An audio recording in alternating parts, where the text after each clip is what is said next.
इस संसार में सनातन संस्कृति की जड़ें कितनी गहरी हैं, और क्यों नहीं बड़े बड़े साम्राज्यों का अस्तित्व मिट गया। सारी दुनिया में जितनी चोटें हम हिंदुओं ने खाई ना, जितने प्रहार हम सनातन धर्मियों पर हुए, जितने आक्रमण भारतवर्ष ने सहे, जितना अत्याचार हिंदुओं पर हुआ, उतना अत्याचार न किसी और देश पर हुआ, न किसी और जाति पर हुआ, और न किसी और संस्कृति पर हुआ।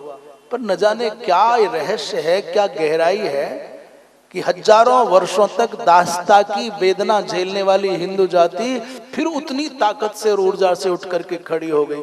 कहां है दूसरी संस्कृतियां? जानते क्यों?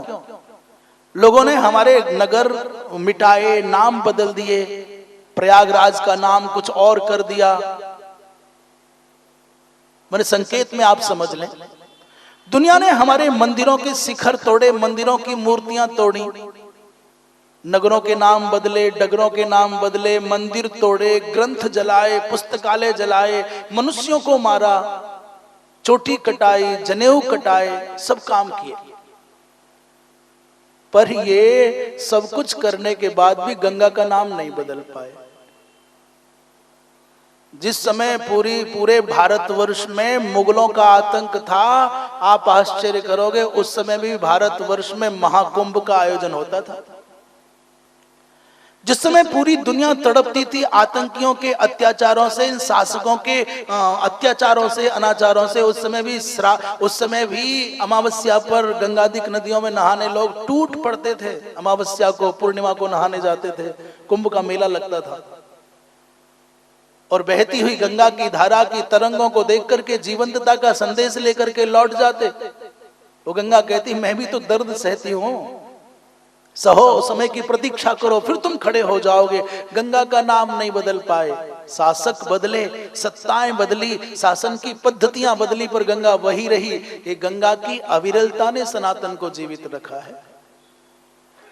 गंगा माने एक नाम ले रहे हैं। हमारी नदियां, जो नदियां मात्र जल को नहीं प्रवाहित करती, हमारी संस्कृति को, हमारी संस्मृति को, हमारे सौभाग्य को और हमारी पावन परंपराओं को लेकर बहती हैं।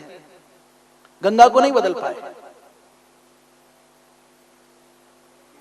बड़े बड़े दिव्याति दिव्य महात्मा जो जंगलों में, पर्वतों की कंदराओं में बेचारे एक एक लंगोटी में और बिना किसी साधन के कुंड में अग्नि जला करके जीते थे, उनके इस जीवन को देख करके हिंदू जाति जीवित रही।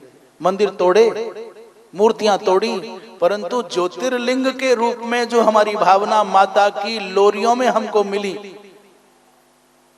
माता अपने बच्चों को गोद में खिलाते हुए लोरियों में जो सुनाती थी कि वो ज्योतिर्लिंग, मंदिर नहीं मिला परंतु भावनाओं में ज्योतिर्लिंग जीवित रहे। इसलिए हम जब शक्तिशाली हुए, फिर हमने मंदिर खड़े कर दिए। फिर कोई अहिल्याबाई होलकर आई, फिर उसने मूर्ति स्थापित करी, फिर उसने मंदिर बनाए। जैसा आप आज के दिनों में अब देख रहे हैं, वो अयोध्या का बुझा हुआ सा गौरव दीप पिछले दिनों वर्तमान काल की सरकारों के राष्ट्र भाव से समर्पित संकल्पों के द्वारा फिर से आपको जगता हुआ दिखाई देता है। हम धन्यवाद दें, भगवान ऐसा करे कि इन सब के चित्त में गौ भक्ति की प्रतिष्ठा और हो जाए, गौ माता की रक्षा के लिए और कृत संकल्पित हो जाए। भारतीय संस्कृति का विकास भी हो रहा है, उसका उत्कर्ष भी बढ़ रहा है, परंतु गौ माता अभी भी निरीह दृष्टि से निहारती है। मेरे ऊपर भी किसी की दृष्टि पड़े तो और भी अच्छा हो, और भी अच्छा हो।